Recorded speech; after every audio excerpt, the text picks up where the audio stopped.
Arunachala Yatra.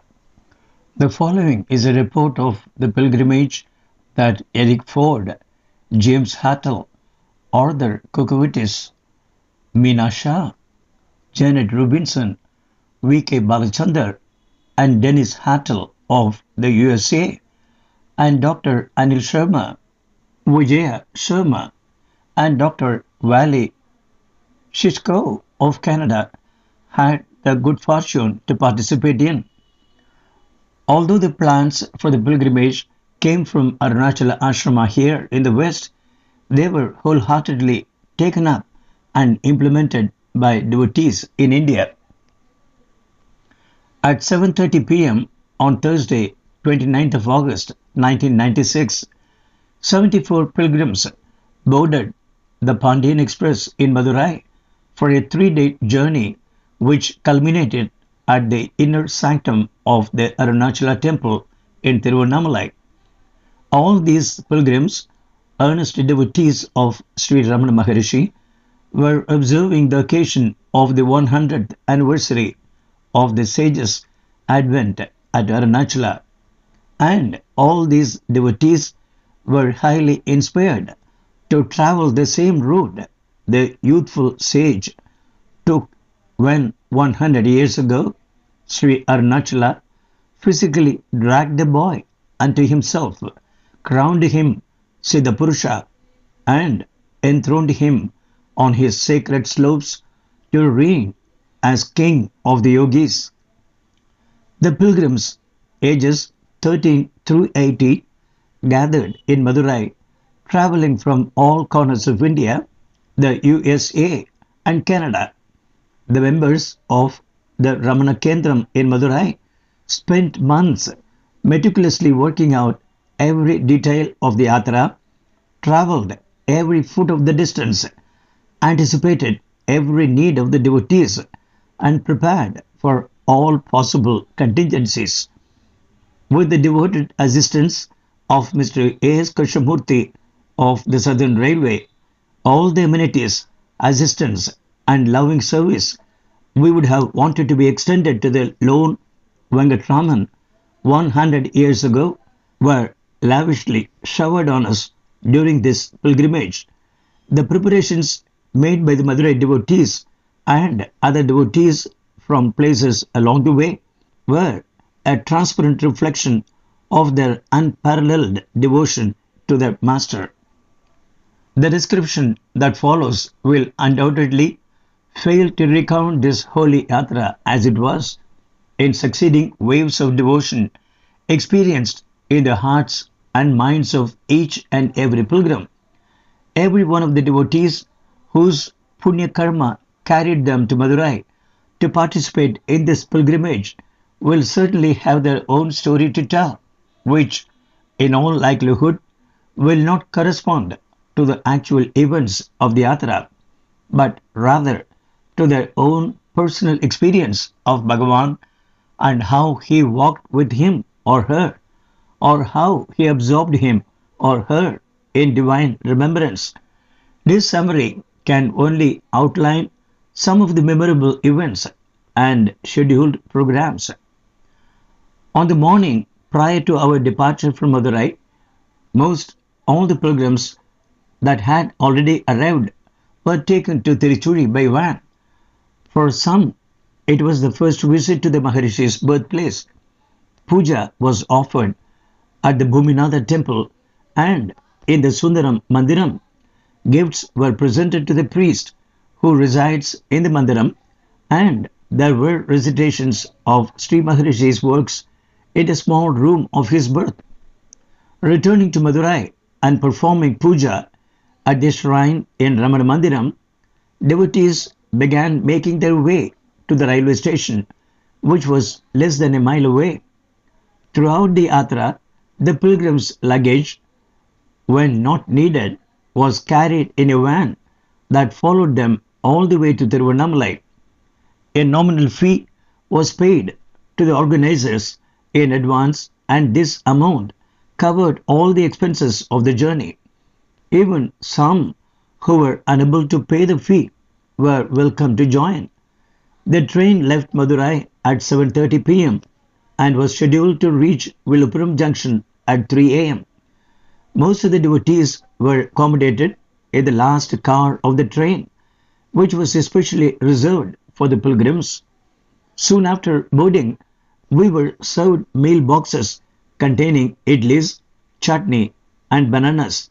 Later, about the time when Venkatraman bought two wood apples to appease his hunger, slices of wood apples were distributed. In groups, the devotees spent most of the night singing and remembering the holy event they were now reliving. By 3:30 a.m., the train reached Villupuram Junction, but unlike the boy, Venkatraman, we did not have to detrain. Our car, which was the last car of the train, was detached and immediately attached to the Tirupati Express. Though we reached this railway station about the same time as the Maharshi did, we departed much earlier at 4:30 a.m. Within half an hour, we were getting down at the Mambarapattu station. When the train pulled away, we saw through the dark a huge 1,000-gallon water car that was left by an earlier train for our morning bath. Tea and biscuits were served, and in the early morning light, led by large colorful banner, the pilgrims marched through the local village, resounding the morning air with Arunachala Shiva, Arunachala Shiva. Children woke, and mothers and fathers left their dwellings to watch the joyous parade of devotees marching down the street. They were singing the marital garland of letters composed by the Maharshi for his devotees. By the end of the yatra, this hymn was sung so incessantly for 3 days that there could have been no pilgrim that did not consign it to memory. For the next 8 kilometers, we walked on a road that was often parallel and very near to the railway tracks. It is believed that the Maharishi walked along the tracks, fearing he may lose his way by taking an unknown road. In these early hours, there was little traffic on this black-topped road, and while the chanting and singing of Bhagawan's hymn continued, the boy sage's presence was so tangibly felt that devotees were often seen glancing at the railway tracks, believing that the boy's form may actually appear before their eyes. By 9 a.m., we reached the village of Mugayur. Here, on the roof of a Brahmin's house, idlis, puris, sambar, and coffee were served. An overcast sky sheltered us from the warm morning sun, and, like the welcomed breakfast, a pleasant breeze refreshed all the pilgrims. Having briefly rested at the Mugayur railway station, we continued for another 9 kilometers, walking on the service paths alongside the railway tracks. The pilgrims slowly spanned out over a kilometer as some walked faster and others slower. A ridge of clouds covered us and extended for about 1 mile to our right. It was remarkable that in spite of the brisk breeze blowing, the clouds remained fixed in place till about noon, when the devotees began arriving at the Tirukoilu station. Devotees met the pilgrims at the station with fresh, cool water and provided comfortable seats for them to rest. The van taxied the pilgrims to Kirur, about 1 mile distance, where a hall that had a number of adjoining rooms was rented for our accommodation. This place was just opposite the Muthukrishna Bhagavatar's house and adjacent to the Varateswara temple. Nearby, a second hall was rented where our meals were cooked and served. Dozens of straw mats were laid out on the floor in the various rooms, and pilgrims rested after taking their meals. Following the afternoon tea, the devotees were carried by van to the Arunachala Temple. It was now evening.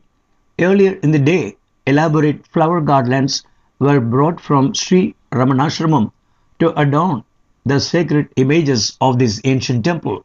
Puja was performed in the shrines, and the pilgrims gathered outside and sat facing the dim outline of the holy Arunachala hill. Directly in front of them was a small monument dedicated to Saint Thirugnana, a stone carved relief of the famous sages 2 feet topped off this monument. If you align your eyes at the level of these feet and look directly through the narrow space that separates them, you will see the Arunachala hill. It was designed in this manner to direct the sight to Arunachala. There is no marker on the monument indicating what it is, so the devotees proposed to have a stone engraving attached to it, reading, "From this temple, two 16-year-old seers had Arunachala Jyoti Darshan, Thirugnana over 1000 years ago, and Bhagawan Sri Ramana Maharshi 100 years ago on 30/8 1896. The preparations for installing this inscription have begun. As the sun set, the pilgrims sang Aksharamanamala and then made their way across the mostly dry Penna river bed. At about the same time of day, the Maharishi did 100 years ago. Arriving back at Kirur, the devotees had their meals and returned for the night. On Saturday morning, 31st of August, all the devotees gathered in the house of the Muthukrishna Bhagavata. There has been little change in its structure since Venkataraman visited and was loving served a meal by the mother of the house and pawned his earrings for cash a week earlier. With the owner's permission, the front portion of the house was newly painted. A small pandal in front of the veranda was erected, and other minor improvements were done at the expense of Sri Ramanashramam. Also, the ashram installed a beautiful framed glass enclosed colored photo of Sri Bhagawan to remain as a permanent fixture in the central room of the house. Arat was performed in front of the photo while the devotees sang Aksharamanamala. All the pilgrims came out to the front of the house and a 2 by 5 foot professionally painted sign was ceremoniously unveiled. The sign had a well painted bust of Bhagavan and text describing the sages' connection with their residence. Since it was the pilgrims' intention to honor with gifts the descendants of the Bhagavata's family and a descendant of the temple drummer who gave his portion of food to the hungry Venkataraman, exhaustive inquiries were made on earlier visits by the Madurai devotees and representatives of Sri Ramanashramam. It was discovered that the Bhagavata and his wife had no children, and his sister's descendants presently owned and rented out the house. The earrings that Venkataraman pawned to the Bhagavata were never located. It is believed by his family that the Bhagavata actually took the earrings to a local pawn shop, got the 4 rupees and a redemption slip, and gave it over to the boy. A descendant of the drummer was present and thrilled the pilgrims with his Nadaswaram renditions at the Varatisura temple, where the schedule of programs now continued. The devotees squeezed into the inner sanctum and sat before Lord Varatisura. Arunachala Shiva resounded uninterruptedly for a long period while devotees meditated on Arunachala Ramana. in their hearts. Drums reverberated from the ancient stone walls of the temple.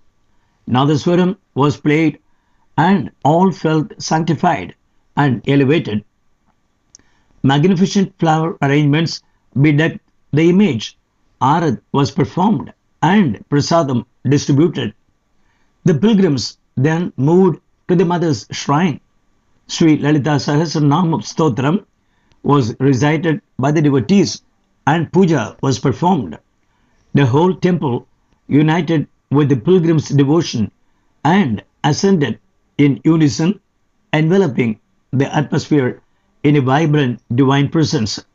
That day's worship in the Varateswara temple was a grand, spontaneous outpouring of devotion from the pilgrims and local participants alike. In the mandap before the mother's shrine, felicitations and gifts were offered to all the archakas, priests of the temple, temple servants, temple officers, the Muthukrishna Bhagavatar's relative, who with deep devotion joined the pilgrims that day. The Nadaswaram player, who was the drummer's descendant, a young drummer boy with a bright clear face that charmed us with his resemblance to the young Venkataraman, and two other organizers, local and distant, of the Yatra. With great joy and satisfaction, Sri S. Guruswami, the president of the Ramana Kendra in Madurai, officiated the event, also financing for connecting a permanent water supply for the Varateswara and Ariyaninallur temples was offered to the temple's executive officer. Immediately following the felicitations, a poor feeding took place in front of the temple. The pilgrims then went for their afternoon meal at about 2 p.m. After rest and tea, the pilgrims gathered in the stone mandap in front of the Varateswara temple. A few distinguished devotees were scheduled to speak and modest loudspeakers were set up. This meeting evolved into a warm, informal, family-like gathering where anyone who wished to share a few thoughts about Bhagawan and the pilgrimage was given time. The sentiments expressed were replete with extreme cordiality, deep devotion, and veneration to the Master. Devotees wept and laughed while listening to the heartfelt experiences of their fellow pilgrims who by now had all been united as one inseparable Arunachala Yatra family. The Maharishi spent their last night before arriving at Arunachala in the Tirukoilur railway station, and naturally the pilgrims felt they should spend the night at the same place. However, rain had started falling even while the evening program was going on under the stone mandap in Kirur, and the sheltered space available at the train station was limited. Organizers' first consideration was the women pilgrims. It was thought that they should be taken by van to Sri Ramana Ashramam for the night, but the women devotees refused to go, although they did agree to stay in the rented hall while all the men went and stayed under the shelter at the train station. Bhajans and chanting were going on late into the night when, at midnight, Sri Guruswami arrived with the van filled with lady devotees. He said, "What could I do?" The ladies were weeping and wanted to come here. They were somehow accommodated in the single small mosquito-infested waiting room, though they neither minded nor complained. We could hear them singing, chanting, and talking about Bhagawan all through the night. Some of the devotees chose not to sleep at all that night and remained awake, remembering their Lord in so many ways. There was no tiredness or exhaustion as Bhagavan's grace was experienced to a high degree. During the night, we could overhear some of the conversations of devotees. I don't think I ever contemplated Bhagavan and remembered him day in and day out as we have done on this yatra. And another, with genuine sincerity, was heard to say, "Oh, I wish this yatra would never end.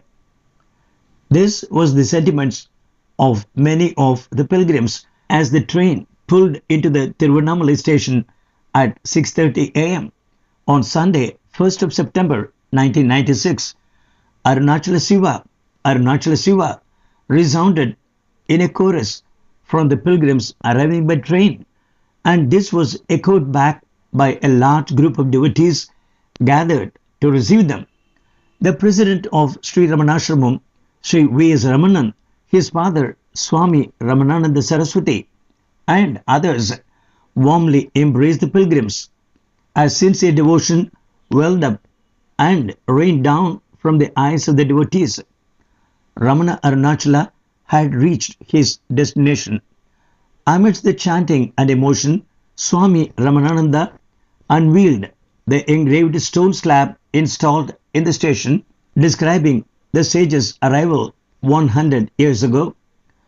The pilgrims, joined by many local devotees, gathered in a procession following the banner and marched to the Arunachala Temple, chanting Arunachala Shiva. Entering the temple, we all offered ourselves to the Lord of Ramana, Sri Arunachaleshwara, then proceeded onwards to Sri Ramanashramam. The pilgrims reached the Samadhi hall at about 9 a.m., just after the completion of the Mahabhishekam Puja.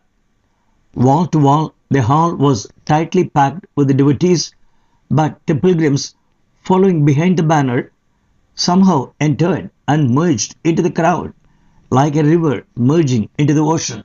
Later in the afternoon, following a short talk describing the yatra to the large gathering of assembled devotees, all the pilgrims were invited onto the stage and individually introduced themselves to the audience.